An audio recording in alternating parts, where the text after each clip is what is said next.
Hello friends, आज मैं आपको प्रोविडेंट फ़ंड के बारे में बताने जा रहा हूँ। इसका जो ऑर्गेनाइजेशन होता है वो एम्प्लॉयमेंट प्रोविडेंट फ़ंड ऑर्गेनाइजेशन होता है। और जैसा कि आपको पता है कि हर एक कंपनी वाले आपको प्रोविडेंट फ़ंड अकाउंट से जोड़ते ही हैं ताकि आप उस पैसे को इमरजेंसी के टाइम पे यूज़ कर सकें। तो आज मैं ये आपको बताने वाला हूँ कि कितना पैसा निकालने पे आपको कितना टैक्स देना पड़ता है। जैसे अभी कोविड का एक इमरजेंसी का टाइम चल रहा है। जैसे लास्ट ईयर 2020 में गवर्नमेंट ने ये बोला था कि अगर 75% आप पैसा अगर प्रोविडेंट फंड अकाउंट से आप निकालते हैं तो आपको कोई टैक्स नहीं देना होगा।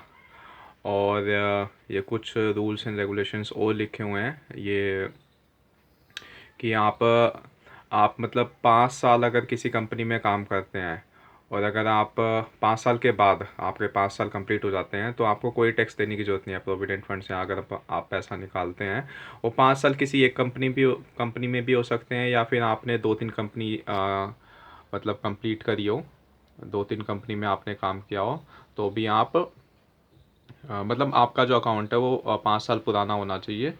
तो आप कोई भी कितना ही पैसा निकालेंगे आपको कोई टैक्स देने की ज़रूरत नहीं है। अगर 5 साल से आपका कम आपने काम किया है किसी कंपनी में और अगर आप 50,000 से कम पैसा निकालते हैं तो आपको फिर भी कोई टैक्स देने की ज़रूरत नहीं है।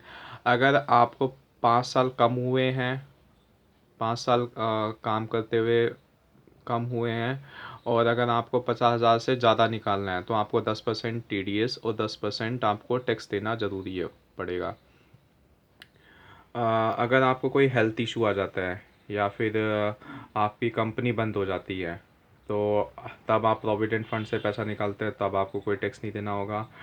या लास्ट जो है कि आपको आपका जो अकाउंट है वो अगर पैन से कनेक्टेड नहीं है और तब आप पैसा निकालते हैं तो 30% आपको TDS देना पड़ता है। तो फ्रेंड्स यही है, ये जो इन्फॉर्मेशन आपके लिए यूज़फुल होगी। Thank you.